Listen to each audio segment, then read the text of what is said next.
ಎಟಿಎಂನಿಂದ ಹಣ ಕದಿಯಲು ಕಳ್ಳರಿಂದ ಹೊಸ ಸ್ಕೆಚ್.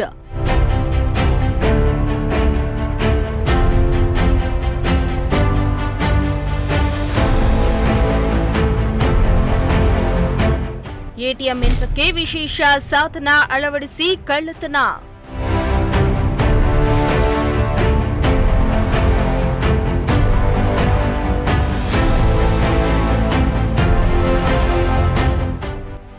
ಜನರನ್ನ ಯಾಮಾರಿಸಿ ಹಣ ದೋಚ್ತಾ ಇದ್ದ ಖದೀಮರ ಬಂಧನ.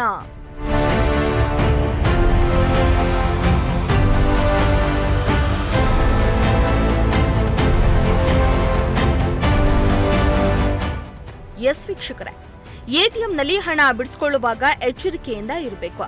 ಇತ್ತೀಚಿನ ದಿನಗಳಲ್ಲಿ ಎಟಿಎಂಗಳಿಗೆ ಸಾಮಾನ್ಯರಂತೆ ಬಂದು ನಿಮ್ಮನ್ನ ಯಾಮಾರಿಸಿ ಹಣ ದೋಚುತ್ತಿದ್ದಾರೆ. ಎಟಿಎಂಗೆ ಬಂದ ಜನರ ಬಳಿ ಹಣ ದೋಚಲು ಕಳ್ಳರು ಹೊಸದೊಂದು ಯಂತ್ರವನ್ನ ಕಂಡುಕೊಂಡಿದ್ದಾರೆ. ನೀವು ಎಟಿಎಂಗೆ ಬಂದು ಹಣ ಡ್ರಾ ಮಾಡಲು ಮುಂದಾಗ್ತಿದ್ದೀರಾ? ಆದರೆ ಹಣ ಎಷ್ಟೊತ್ತಾದ್ರೂ ಹಣ ಬರಲಿಲ್ಲವೆಂದು ಬೇಸರದಿಂದ ಸಹಾಯವಾಣಿಗೆ ಕರೆ ಮಾಡಿಕೊಂಡು ಸುಮ್ಮನೆ ಹೋಗ್ಬಿಡ್ತೀರಾ.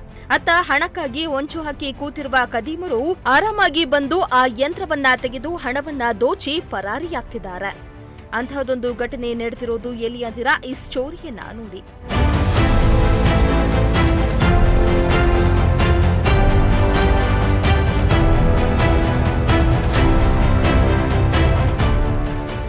ಹೌದು, ಚಿಕ್ಕಬಳ್ಳಾಪುರದ ಬಿಬಿ ರಸ್ತೆಯಲ್ಲಿರುವ ಕೆನರಾ ಬ್ಯಾಂಕ್ನ ಎಟಿಎಂನಲ್ಲಿ ಕಳೆದ ಏಪ್ರಿಲ್ 11ರಂದು ಇಂತಹದೊಂದು ಘಟನೆ ನಡೆದಿದೆ. ಗ್ರಾಹಕರೊಬ್ಬರು ಎಂದಿನಂತೆ ಎಟಿಎಂಗೆ ಹಣವನ್ನ ತೆಗೆದುಕೊಳ್ಳಲು ಬಂದಿದ್ದಾರೆ. ಆತ ಆ ಎಟಿಎಂನಲ್ಲಿ ಹಣ ಬರುವ ಜಾಗಕ್ಕೆ ಕಳ್ಳರು ಅದಾಗ್ಲೇ ಯಂತ್ರವನ್ನ ಅಳವಡಿಸಿದ್ರು. ಅದನ್ನ ತಿಳಿಯದೆ ಮುಂದಾದ ಜನ ಹಣ ಬರಲಿಲ್ಲ ಎಂದು ಪರದಾಡಿದ್ದಾರೆ. ಕೊನೆಗೆ ಬೇಸರಗೊಂಡು ಮನೆಯತ್ತ ತೆರಳಿದ್ದಾರೆ. ಈತ ಚಾಲಾಕಿ ಕಳ್ಳರು ಸಲೀಸಾಗಿ ಬಂದು ಯಂತ್ರವನ್ನ ತೆಗೆದು ಸುಮಾರು 2 ಲಕ್ಷವನ್ನ ದೋಚಿ ಪರಾರಿಯಾಗಿದ್ರು. ಈತ ಕಳ್ಳರು ಯಾಮಾರಿಸಿ ಹಣವನ್ನ ದೋಚಿರುವ ದೃಶ್ಯ ಸಿಸಿಟಿವಿಯಲ್ಲಿ ಸೆರೆಯಾಗಿದ್ದು ಪೊಲೀಸರೇ ಬೆಚ್ಚಿ ಬಿದ್ದಿದ್ದಾರೆ. ಅದು ಹೇಗೆ ಇವರು ಹಣವನ್ನ ದೋಚಿದ್ರು ಅಂತ ಪೊಲೀಸರಿಗೆ ತಲೆನೋವಾಗಿತ್ತು.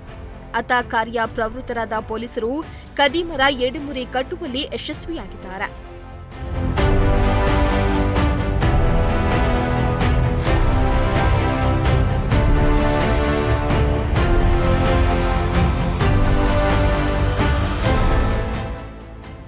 ಇನ್ನು ಪ್ರಕರಣವನ್ನ ದಾಖಲಿಸಿಕೊಂಡಿದ್ದ ಚಿಕ್ಕಬಳ್ಳಾಪುರ ಪೊಲೀಸರು ತನಿಖೆಯನ್ನ ನಡೆಸಿದ್ರು.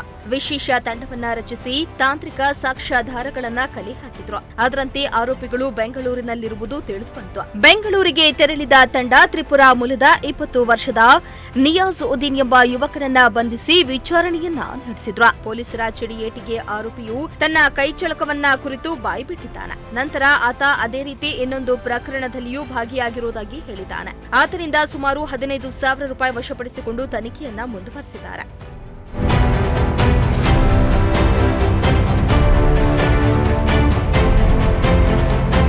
ಒಟ್ನಲ್ಲಿ ಹೊಸ ತಂತ್ರ ಬಳಸಿ ಎಟಿಎಂ ದೋಚ್ತಾ ಇದ್ದ ಖದೀಮರನ್ನ ಬಂಧಿಸುವಲ್ಲಿ ಚಿಕ್ಕಬಳ್ಳಾಪುರ ಪೊಲೀಸರು ಯಶಸ್ವಿಯಾಗಿದ್ದಾರೆ. ಆದರೆ ಈ ಘಟನೆಯಿಂದ ಎಟಿಎಂ ಬಳಸುವ ಸಾರ್ವಜನಿಕರಿಗೆ ಒಂದು ಎಚ್ಚರಿಕೆಯ ಗಂಟೆಯಾಗಿದೆ. ಎಟಿಎಂ ಬಳಸುವಾಗ ಹಣ ಬಾರದಿದ್ದರೆ ತಕ್ಷಣವೇ ಬ್ಯಾಂಕಿನ ಸಹಾಯವಾಣಿಗೆ ಅಥವಾ ಪೊಲೀಸರಿಗೆ ಮಾಹಿತಿಯನ್ನ ನೀಡುವುದು ಅತ್ಯಗತ್ಯವಾಗಿದೆ.